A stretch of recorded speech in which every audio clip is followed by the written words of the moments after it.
Hi,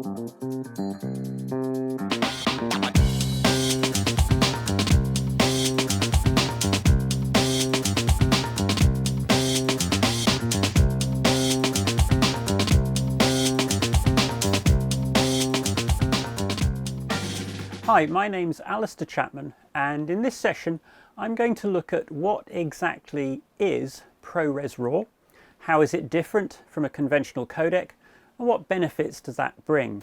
Now I'm going to be focusing a little bit on how we use it with Sony's FS5, FX9, FS7 cameras, because those are the cameras I know best, but the basic principles about how ProRes RAW works and how you record it will be the same for more or less any camera.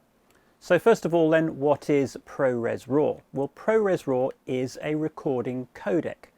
So it's a way of taking the data that comes from a sensor, wrapping it up into a file that can be recorded, that you can then manipulate in post-production. Now this is different from most conventional codecs because of the way it stores that data and how we handle it later on. So with a traditional camera, working traditionally, say the FS5 here, when it's recording internally using the XAVC codec, we take the information from the sensor as a color picture and we then compress that as it is. It has a gamma curve applied, it has the color added to it, it's already a baked in look, and that's what we record. We take that into post-production and then we just work with it more or less as it is. We don't have to do a lot to it because all the processing's done in the camera. Now with RAW, what we do is we take the data that comes off the sensor, and I'll explain this in a little bit more detail in a moment, and we record that, and then we take that into post-production and we do the processing in post-production instead. So instead of processing in the camera, we process in post-production. But obviously to get it from the camera to post-production, we have to make it small enough to be recordable, and that's what ProRes RAW does. So it's a codec designed for acquisition, so that is for your capture at the camera point. You can't use ProRes RAW for anything else, so you can't do your editing, make a program and then save it as a ProRes RAW file. You can't, that would have to then be regular ProRes. It's just for acquisition and when you shoot.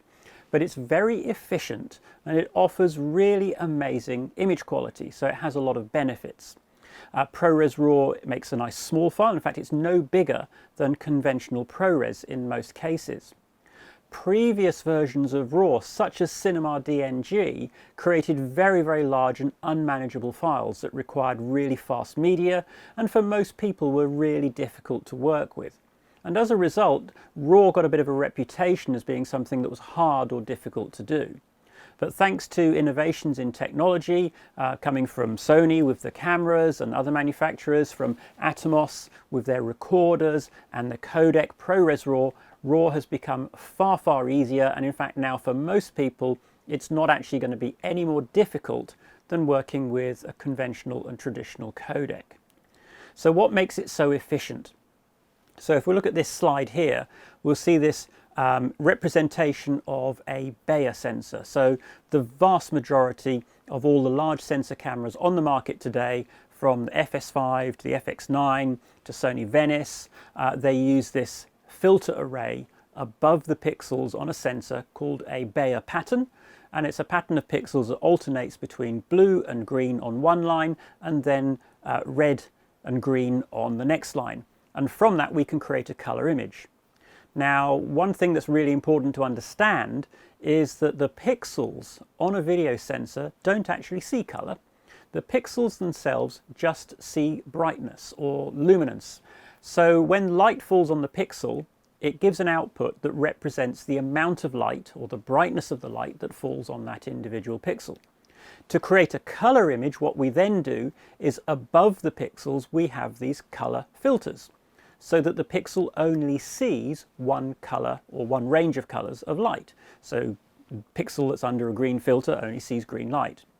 And when we're recording traditionally in a video camera, so if we take the FS5 here and we're recording XAVC, we take the output from that sensor, we know which pixels represent red, which represent blue, which represent green, and from that we reconstruct a full color picture. So if we're shooting in 4K, The sensor in this camera is 4096 by 2160, which is 8.8 megapixels. We will create 3 8.8 megapixel images or color planes, one for red, one for green, or one for blue, or more precisely actually one for lumens Y and then CB and CR, because we normally record what's called component video. But we have 3 lots of information that represent that color picture, because it is, when we record it in the camera, a color picture. That's what it is. But when we record RAW, we do things very differently. In fact, in the camera it's much simpler, because we don't actually make it into a color picture in the camera.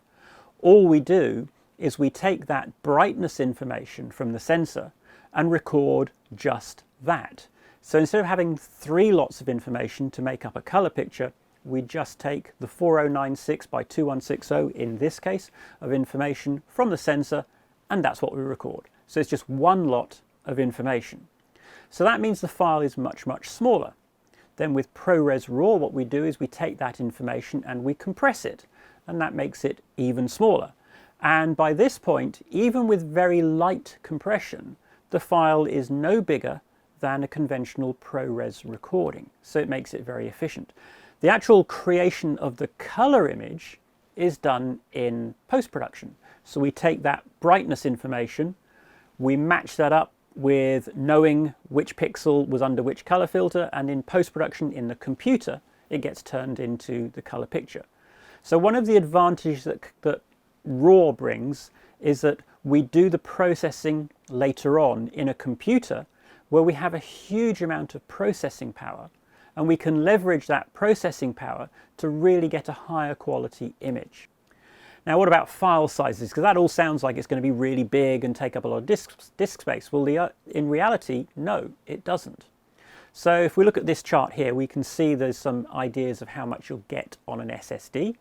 And if we take the middle one here, 512 gigabyte SSD, that's my preferred size of SSD.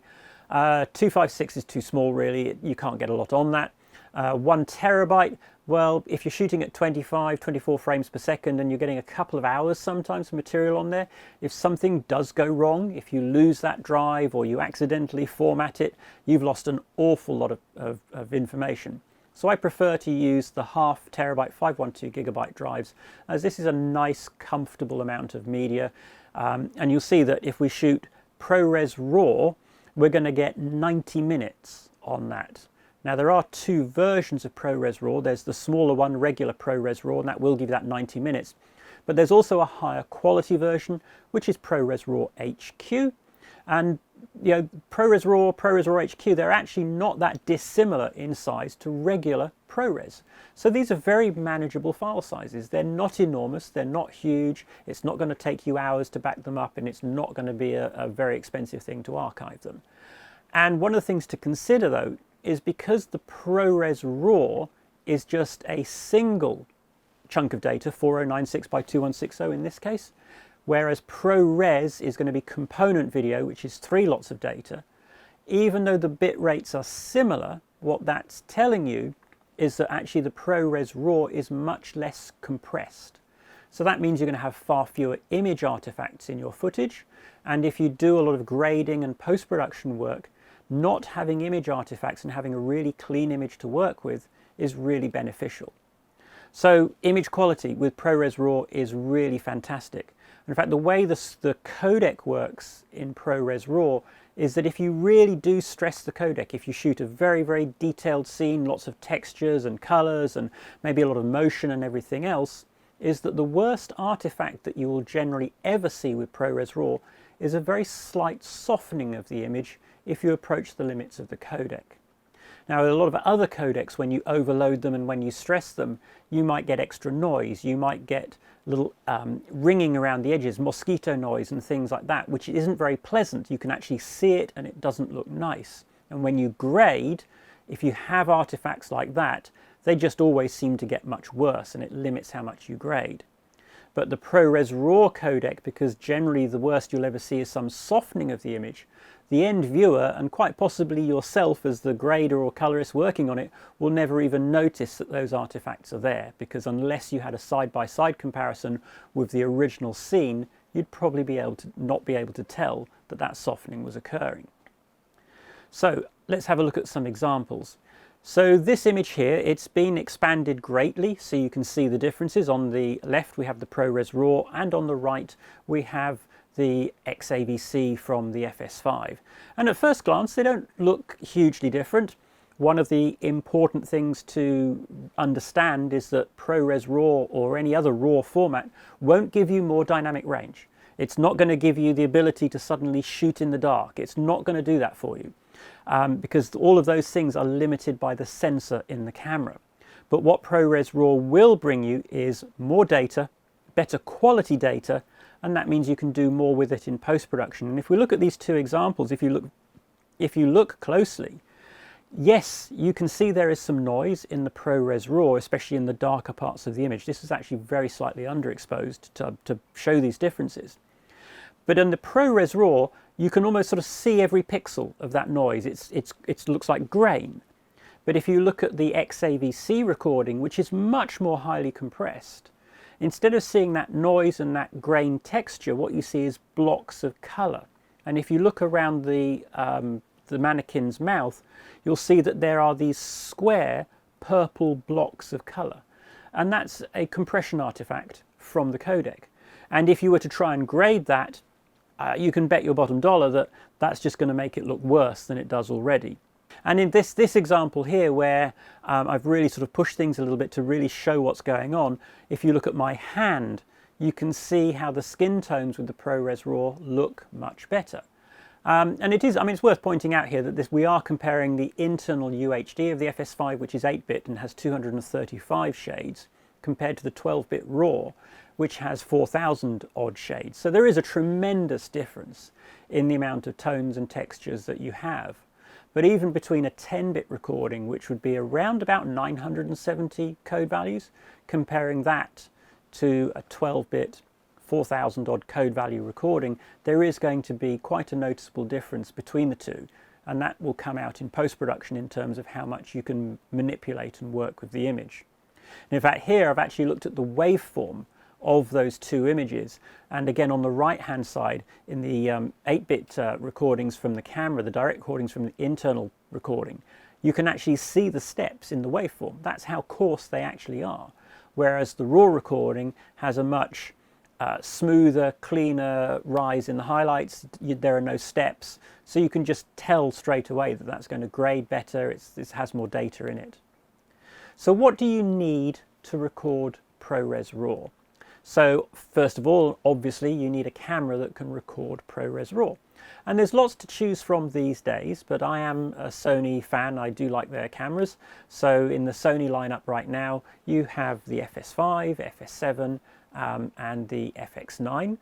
If you have older cameras, there's still the old FS700 from Sony, and that's still even today actually quite capable with a RAW recorder of producing a really amazing image. So let's say we've got our camera, then we need something to record it on, and of course what we're talking about there is an Atomos recorder. Now from the Sony cameras, they're all SDI out, so you need a recorder with a built-in SDI from Atomos, so that's going to be Inferno, or better still, the Shogun 7. And this is the Shogun 7 here, and this really is a very nice piece of equipment from Atomos. We have a screen that can display close to 15 stops of dynamic range in HDR, new monitoring and lookup table system compared to the previous generation of recorders, better build quality. Everything about this is better than previous generations, and it really is amazing value for money. I really sort of only dreamt that I'd be able to buy monitors and recorders of this quality just a few years ago at this price point.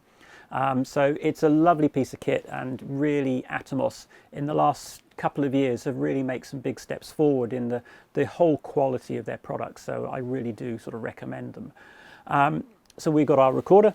In this case we're going to use the Shogun 7 as the example, and then we need some way to power it. Now the recorders are all capable of taking Sony NP-F style batteries directly on the back of them, and you can use those, and that's fine, that works, and they're cheap. Personally though, I prefer to use the same battery for the recorder as the camera. And the reason for that actually is simply because I've only got to take one charger with me. So I travel a lot, and I don't want to have to remember to pack two different sets of batteries and two different chargers for everything. I find it's much easier if everything uses the same charger, same batteries. It's simpler. So what I'm doing here is I have a third party. It's not a Sony battery because there's very few Sony batteries. In fact, there are no Sony batteries with DTAPs. They do some with a high-rose connector, but nothing with DTAP. So there's a third-party battery with a DTAP on it, and then I have a DTAP cable going up to the Shogun 7, powering both off the same battery.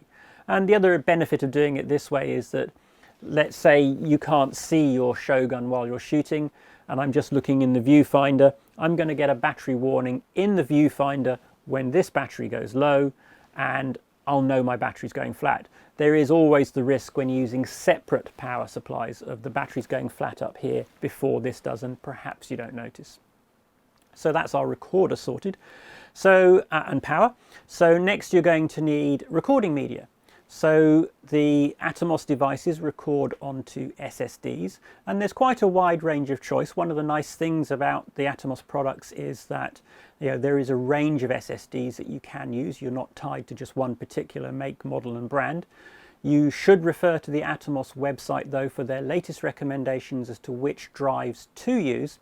And if you're recording ProRes RAW, you are going to need some of the faster drives, because ProRes RAW can go up to higher data rates than your regular ProRes HQ, just a little bit higher. And actually one point that I didn't mention earlier is that ProRes RAW is a variable bitrate codec, so the data rate does vary a little bit depending on what you're shooting. So any run times or record times that you get, they will change a little bit depending on whether you're shooting complex scenes or much simpler scenes, because the data rate does change depending on what you're shooting. Angelbird makes some really great drives, as do Sony as well, so lots of choices with SSDs. Again, look at the Atomos website for the latest information on what's good to buy. You need a way to mount your Inferno on the camera. So right now I've got a very simple, this is actually a little small rig, double ball jointed arm with a thumb screw that tightens up. You could use magic arms, the little articulated arms. You could use dedicated mounts. You could get a cage for your Shogun. There's lots and lots of ways of doing this. But what I will say is that it's really important that it's secure and it doesn't flop around. There's nothing worse than having a recorder on an arm that every time you bump it or knock it sags or droops or moves, or you go to touch the screen and it moves away from you. So whatever you get, make sure it is really secure. I quite like these little small rig double knuckle arms, because when they're tightened up, they are really, really solid. It doesn't move, it's very solid. So do your research there, find something nice and secure to mount the recorder. Now another thing that I like to have with my mounting arrangement is something where I can actually put the recorder, let me just move the screen out of the way, flat, like that. And the reason I like to have it flat like that is for traveling, or if I'm using the camera on a shoulder rig, because if the monitor's sticking up high up here, it gets very imbalanced. So it's really nice to be able to put the recorder flat, or at least out of the way somehow. So let me just move this back into position so you can see it again. Right. Okay, so next thing we need to do is, we've got it all mounted up. We need to get the video from the SDI out on the camera to the recorder itself. If you're using an FS7 or an FX9 from Sony, you are going to need to buy the appropriate extension unit for each camera. So with the FS7, that's going to be the XDCA FS7, and with the FX9, that will be the XDCA FX9, because without those you can't get a raw output from the camera. With the FS5 though, it comes straight out of the SDI on the camera, and that makes it much simpler, easier, small, lightweight, compact package. Now that BNC cable needs to be very high quality. I did a shoot in Vegas, and outside the casinos with all the neon lights and flashing lights and everything, I was having real problems recording ProRes RAW onto my Atomos recorder, and that wasn't anything wrong with the recorder or the camera. It was that the cable that I was using was not of very good quality, and interference from all the electrics of the lights was getting into the system and preventing it from working. So do buy a good quality cable. You don't have to buy a miles long cable. In fact, I prefer to have a cable that's long enough and not any longer, because that does minimize any chances of loss through the cable. So a good quality BNC to BNC cable. And then when you've shot all of this stuff, you're going to be able to, or you're going to want to work with it in post-production. So you're going to need some sort of computer to decode the ProRes RAW, turn it into a nice color picture, and do your grading and editing, etc. And you do now have a lot more options than you did this time a year ago. So originally when ProRes RAW first came out, the only thing that could handle it was FCPX on a Mac. But now that's opening up. There is already at the time of making this video, a beta of Adobe Premiere and a plugin, little download from Apple that you use to be able to work with ProRes RAW in Adobe Premiere on a Windows machine. It's also supported in EDIUS, and there will be support in a lot of other packages in the near future. There's a couple of other grading and post-production packages that also now support ProRes RAW. So those are what you need. So let's now look at how you actually would go about shooting ProRes RAW. So the first thing that we need to do is to actually output ProRes RAW from the camera. So on the FS5, if I go into the menu and I go down to my setting here called Rec Set, and here, assuming you've got the RAW option in your FS5, FS5 2 has it anyway. At the moment, it's already set actually, the output is set to RAW and XAVC HD.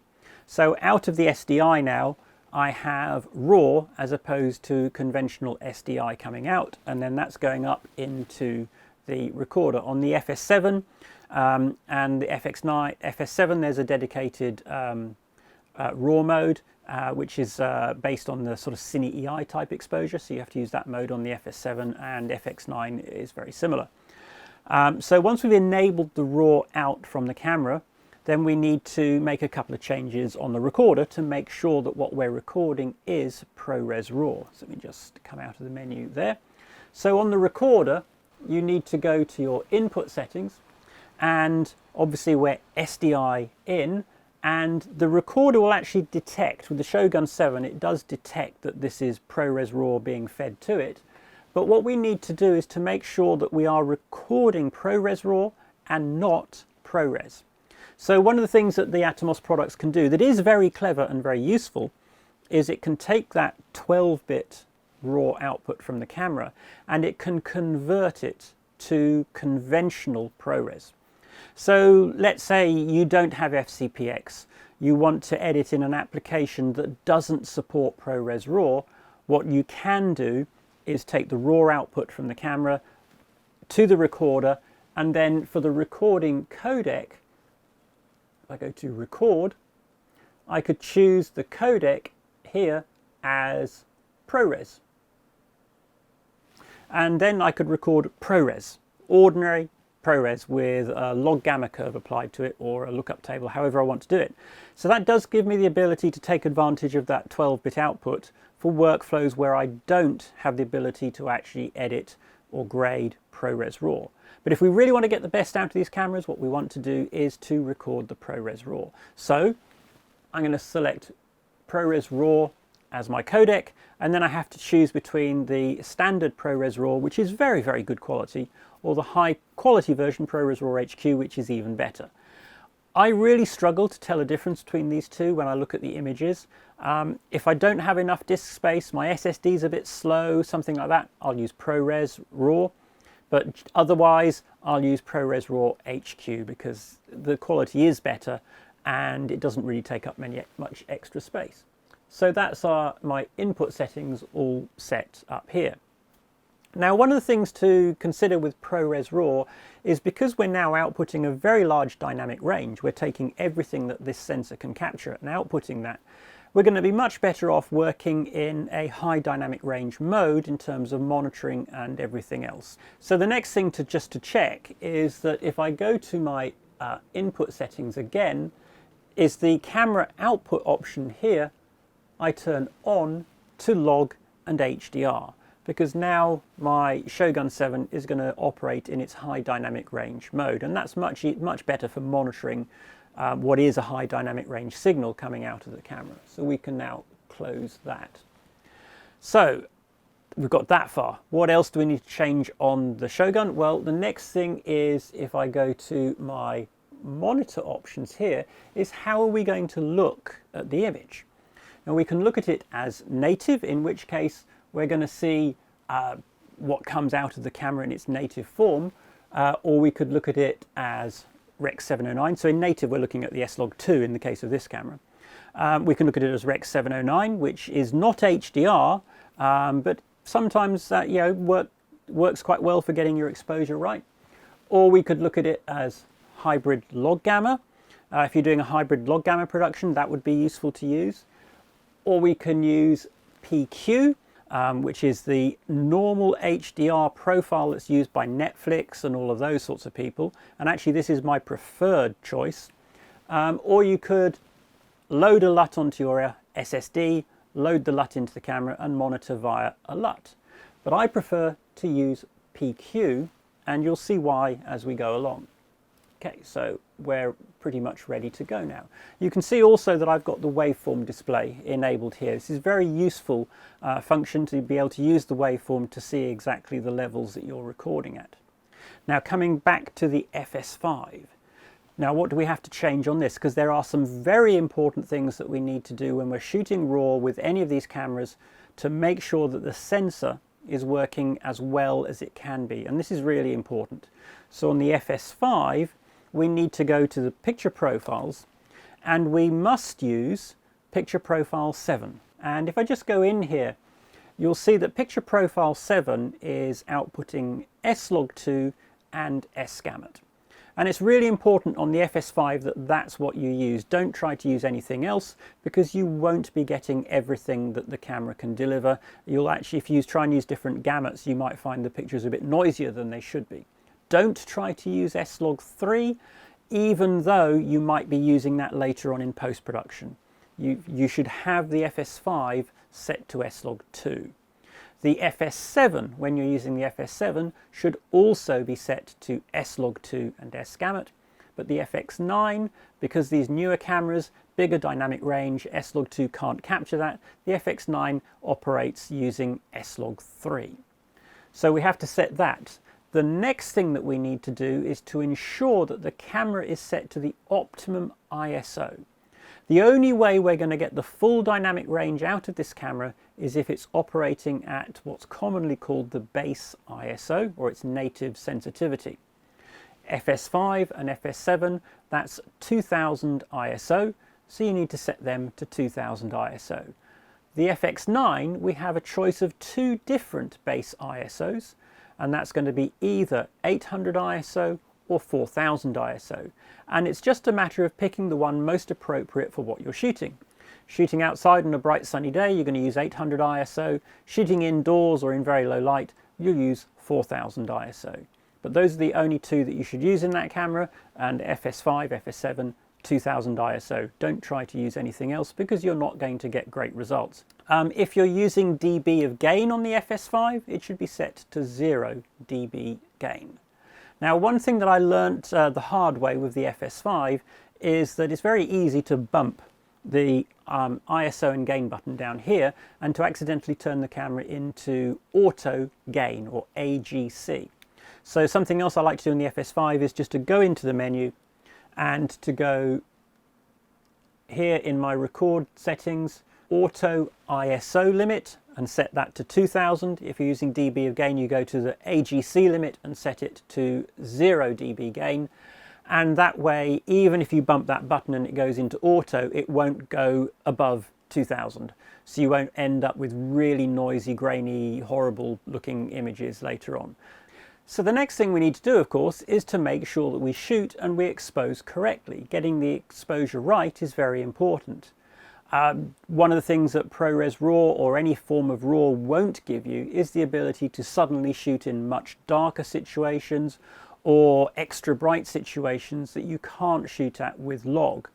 ProRes RAW and RAW in general isn't some sort of magic trick that makes the camera more sensitive. The sensitivity of the camera is governed by the sensor itself. ProRes RAW or RAW doesn't change that. So it's not going to do some magic tricks that are going to allow us to shoot in the dark. And it is really important when you shoot with log or shoot with RAW that you do expose correctly, because you're going to take that footage into post-production and manipulate it. And if it's a bit underexposed, a bit noisy, a bit grainy, you take it into post, you start working with it, and it suddenly becomes very noisy, very grainy, and you're going to be really disappointed. So getting your exposure right is really important with ProRes RAW. Very often you'll find that exposing ProRes RAW or exposing RAW in general a little bit brighter can be beneficial.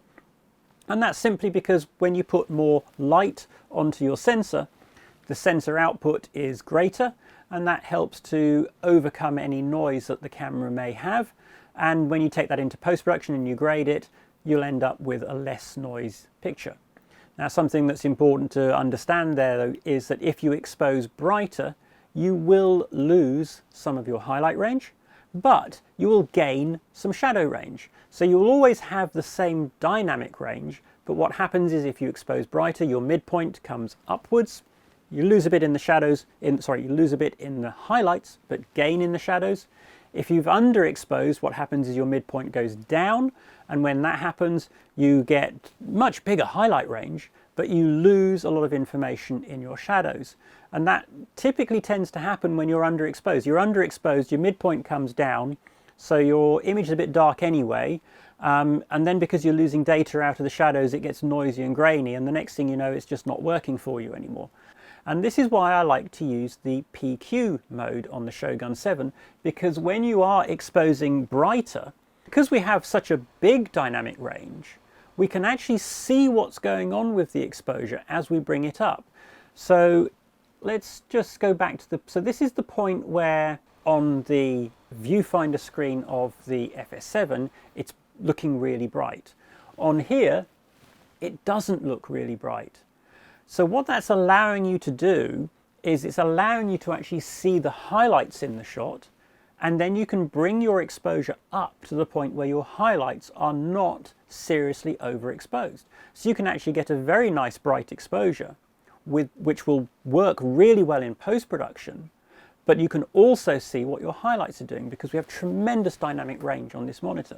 So for this particular shot, what I can do is I can keep bringing my exposure up and up and up, and I also have the waveform display on here so I can see whether I'm clipping. If the top of that waveform suddenly becomes a flat line, that means everything's clipping. So I can now see, that's the clip point here, and we can just come down just a little bit below that clip point, and we could shoot like that. And this is in photography world, this would be called exposing to the right, and that's another way to work and expose. And this will give you a very, very low noise image when you expose this way, because we're putting the absolute maximum amount of light on the sensor that we can without clipping everything, and it looks really good. If we look at the viewfinder screen on the FS5 right now, it looks really, really overexposed. And it would be very difficult to actually have the confidence to actually go out and shoot like that, looking at that. But because we have the Shogun 7 here, we can see those highlights, we can see what's going on, and we can confidently, safely shoot like this. And this is going to give us amazing shadow details, great highlight detail as well, because with linear RAW, you have tremendous information in the highlights. And this is going to be something that you can take into post-production and get a truly amazing result from. So in a separate video, I'll take a look at post-production, some options for post-productions with ProRes RAW. I hope you found this video interesting. Please stay tuned for more videos about how to use ProRes, how to use different aspects of these lovely devices from Atomos. And again, thank you for watching.